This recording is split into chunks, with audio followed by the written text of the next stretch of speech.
Ladies and gentlemen, welcome to Battle Talk. I am Don Battlehawk. Here is the logo, and this episode is brought to you by Section 140. All right, now, this is the Battle Talk playoff review, Kings at Battlehawks defeat report. Well, it happened again. The Battlehawks managed to make the playoffs, but don't go to the United Bowl. Let's break it down. In the first quarter, Kings 11, Battlehawks 3. The Kings get a touchdown, a PAT, and a 4-pointer. Now, we're going to talk about that here in a minute. Let's look at the second quarter. The Kings score nothing at all. The Battlehawks get 2 touchdowns. The PATs are good for St. Louis.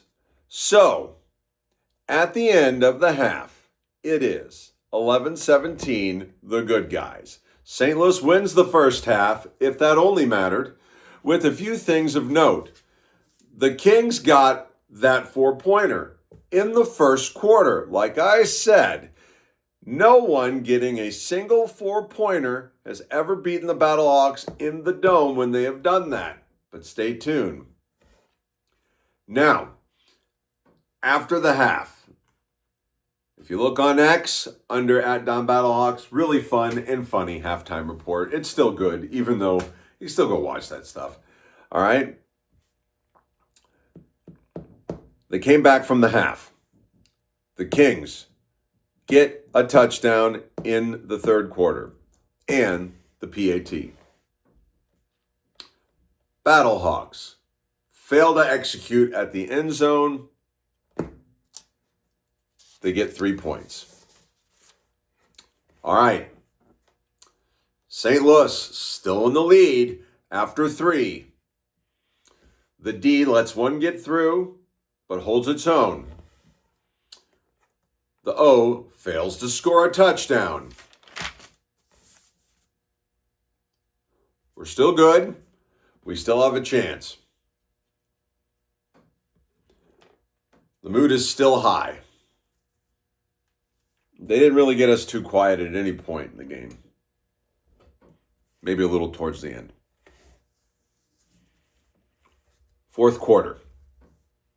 Kings 11, Battlehawks 0. A touchdown and another 4-pointer. Battlehawks lays an egg. Now, remember how I said no team that scored a 4-pointer at the Dome had ever won against us? Yeah, well, the Kings got another one. So that means 2. That means that metric is screwed. Pardon my French. Final score, 29-20. Luis Perez, 27 for 45 with 249 yards to Rodgers, 12 for 20, 162 yards. They both have a passing touchdown. Same amount of touchdown passes when it comes, But fell short in the red zone. The long run for gain after pass as well, or handoff. People break through. I don't know. Might have got something wrong there. But I'll tell you what, with Perez having 249 yards. If more connections would have happened in the red zone, we would be telling a different story right now. Alas, we're not. Okay? Howard, 70 yards with the touchdown. That's good. McBride, 84 yards. Perez threw an interception on a last-ditch end-zone pass. Had the pass connected with the Battlehawk, a 3-point conversion would have possibly tied the game. That is not what happened. Instead, the last attempt to score in the game was an interception that prevented such a thing. Kylan James had some ups and downs. Butler, some believe, was underutilized, but also had some issues too with Perez to Butler connections when they were attempted. Good work by Sal Cannella and others that got erased by penalties. Let's just say the penalties, both the ones that came down from on high, the ones that weren't called, and the ones that we actually earned, hurt us.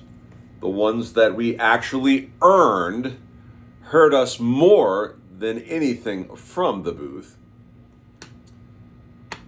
But seriously, man, the officiating needs to be addressed by next season, not just for the Battlehawks. It is a league-wide issue.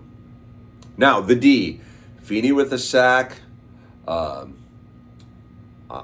Ajamudia with a half a sack, Pita, Tamalpino with the other 0.5 of a sack. Jennings and James did fine on their returns. Some folks say otherwise, but this game, for its loss, was the best Battlehawks playoff performance ever, actually. Despite the lack of successful execution, the effort was there. That's it. That's what I saw. If someone gets through or past our defensive line, they've got a good chance of getting a touchdown or significant yardage. If someone gets through just runs into our defensive line, they don't have much of a chance. If someone gets just past them and they can get them, there's a good chance they're going to stop them with maybe a gain, but not a huge gain. But if they get past, it's almost like it's a free pass from there on. The guys in the backfield just haven't had what it took at the time they needed to have it. All right, back to the offense, the offensive line protecting the QB. The Kings got 4 sacks on Perez, who seemed like a stationary target, more of a shuffling around instead of making things happen, seemingly. So they took him down.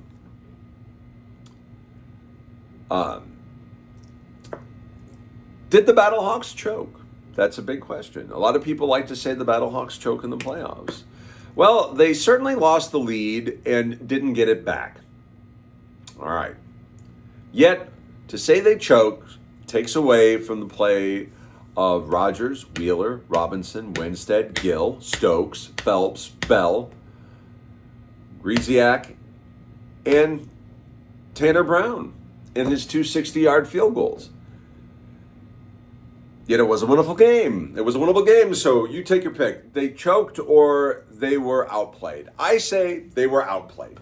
I say the Kings just played a better, more complete game overall.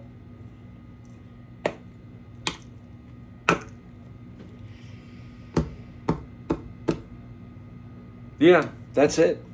That's it. Now, in response to what I talked about on X last week about not letting these things get me down. Well, obviously doing the post-game report and looking at the numbers will get you down a little bit. But here's the thing.